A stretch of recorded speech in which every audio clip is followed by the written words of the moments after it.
एक गांव में झपट्टा अपनी माँ के साथ रहता है। पूरा गांव झपट्टा की हरकतों से परेशान है। झपट्टा चारपाई पर सो रहा होता है। अरे ओ झपट्टा, कितना सोएगा? देख सूरज सर पर चढ़ाया है। अब उठ जा, तू कुछ काम क्यों नहीं कर लेता? क्या माँ, तुम तो मेरे पीछे ही पड़ जाती हो।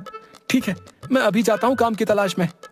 न जाने ये गधा कब कमाने खाने लायक होगा। मैं तो इसे समझा समझा कर परेशान हो चुकी हूँ। इसकी इन हरकतों की वजह से बहू मायके जाके बैठी है। झपट्टा अपने गधे के साथ कुछ दूर निकलता है।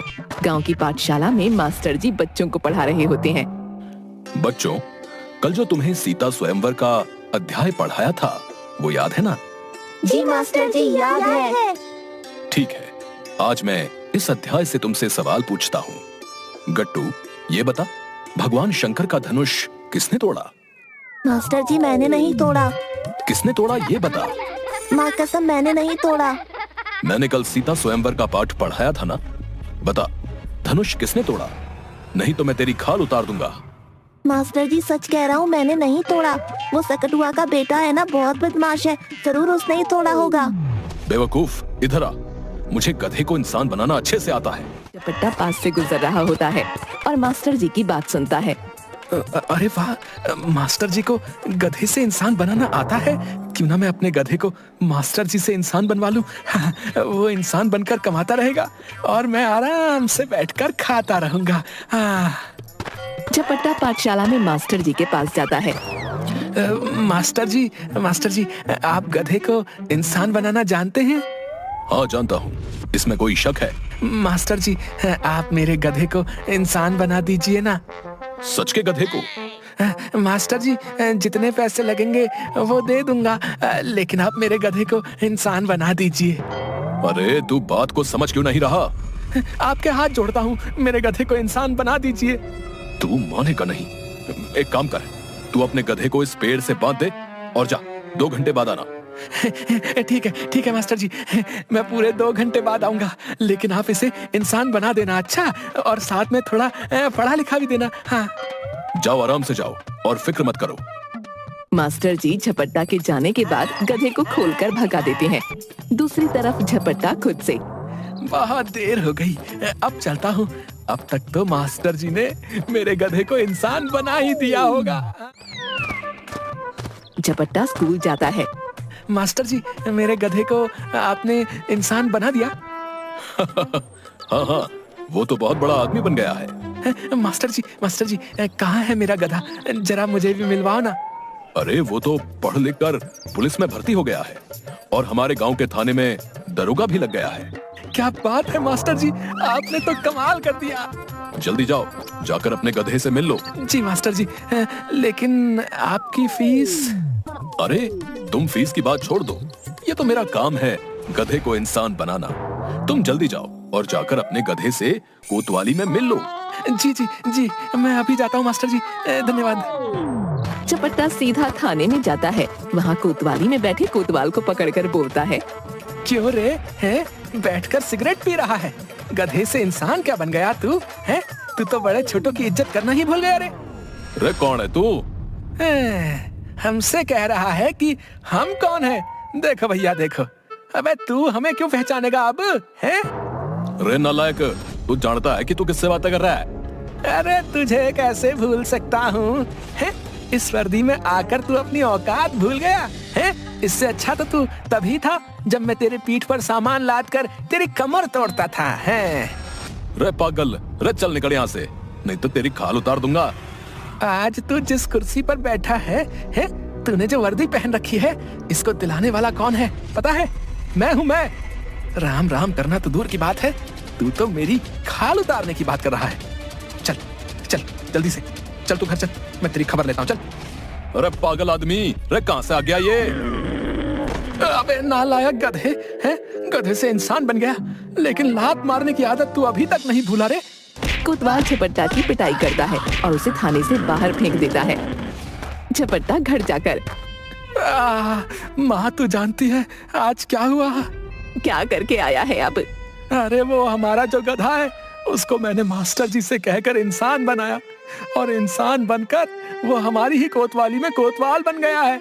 लेकिन समय देखो, इंसान बनते ही वो गधा मुझे ही भूल गया और मुझे ही मार रहा था। गधे को इंसान बनाया? क्या बकवास कर रहा है? हाँ हाँ, पाठशाला के मास्टर जी ने हमारे गधे को इंसान बनाया और उसे पढ़ा लिखा कर कोतवाल की नौकरी भी दिला दी। कहाँ है हमारा गधा? कहाँ छोड़ाया तू उसे? अरे छोड़ नहीं आया, वो तो हमारी कोतवाली में कोतवाल बन गया है। हे भगवान, एक दिन तू मुझे भी बेच देगा। माँ डंडा लेती है और झपट्टा की फिर से पिटाई कर देती है। माँ जब देखो तब मुझे मारती रहती हो और नालायक गधा न जाने क्या क्या कहती हो। मैं घर छोड़कर जा रहा हूँ, जिस दिन पैसे कमा लूंगा उसी दिन घर में वापस आऊंगा। आई। ठीक है, जा मैं भी देखती हूँ कैसे पैसे कमा कर लाता है। झपट्टा घर से चला जाता है। गांव के बाहर एक पेड़ के नीचे बैठकर खुद से बोलता है, अब कुछ भी करके मुझे पैसे कमाने ही होंगे। बहुत हो गया, रोज रोज माँ की पिटाई खाकर थक चुका हूँ। मेरी तो कोई इज्जत ही नहीं है। कभी गधा, कभी नालायक, कभी बैल। अरे माँ को यही नहीं पता कि मैं गधा हूँ कि नालायक हूँ या बैल हूँ, और मुझे बेवकूफ कहती है वो। तभी गांव के बाहर उसे एक बारात जाती दिखती है। अरे हाँ, ये तरीका बहुत अच्छा है पैसे कमाने का। शादी तो सबको ही करनी है, हर कोई चाहता है कि उसकी शादी हो जाए। तो मैं लोगों की शादी कराने का ही काम शुरू कर देता हूँ। कोई मेहनत भी नहीं करनी और कमाई अच्छी है। अगर 4 शादियां भी कर दी तो अच्छा पैसा बन जाएगा। यही ठीक रहेगा। दूसरे दिन झपट्टा एक पेड़ के नीचे एक तख्ती लगाकर बैठ जाता है, जिस पर लिखा होता है, रिश्ते ही रिश्ते, हर प्रकार के रिश्ते। अपने वर्षों की अधूरी इच्छा पूरी कीजिए। एक आदमी तख्ती पढ़ता है और झपट्टा के पास आता है। महाराज जी, आपने इस तख्ती पर जो लिख रखा है वो सच है? हाँ बेटा, बिल्कुल सच है। बोलो, तुम्हें कैसी कन्या चाहिए? महाराज जी, मेरा नाम सुशील है और मेरी उम्र जो है वो 40 की हो गई है, लेकिन मेरी अभी तक शादी नहीं हुई है। आधी उम्र खत्म हो गई, अब शादी करेगा? क्या कहा महाराज जी? कुछ नहीं बेटा, ये कहा कि शादी की यही उम्र बिल्कुल सही होती है। बताओ, तुम्हें कैसी कन्या चाहिए? बोलो।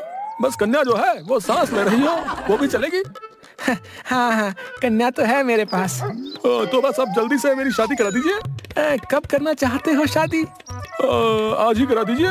ऐसे थोड़ी होता है।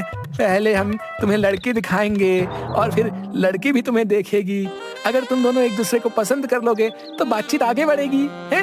फिर दोनों की कुंडलियां मिलेंगी, फिर कहीं जाकर शादी होगी। तो बस ठीक है, आप दुकान बंद कीजिए और कन्या के घर चलिए। अभी कन्या से मिल लेते हैं। अरे तुम तो उतावले ही हुए जा रहे हो, हैं? सब्र करो। ठीक है, फिर आप ही मुझे बताइए कि मुझे क्या करना है। कुछ नहीं, पहले फीस जमा करो। कितनी फीस जमा करनी होगी? 100 रुपए। अभी लीजिए महाराज, पैसों की कमी नहीं है मेरे पास, बस विवाह नहीं हो पाया। चिंता ना करो, अब तुम हमारे पास आ गए हो तो तुम्हारी इच्छा हम पूरी कर देंगे, हैं? सुशील 100 रुपए झपट्टा को देता है और दूसरे दिन आने की बात कहकर चला जाता है। झपट्टा अपने घर जाता है। माँ देखो, मैं आ गया। आ गया? हो गया गुस्सा ठंडा? माँ संभल कर बोलो, अब मैं कमाने लगा हूँ। हाँ। तू कमाने लगा है? हाँ, मैं कमाने लगा हूँ। ये लो 100 रुपए, मेरी पहली कमाई।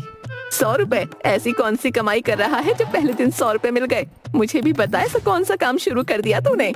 दीवारों के भी कान होते हैं, धीरे से बताऊंगा, है? झपट्टा माँ को सारी बात कान में बताता है। माँ बड़ी खुश होती है। मुझे तुम पे गर्व है।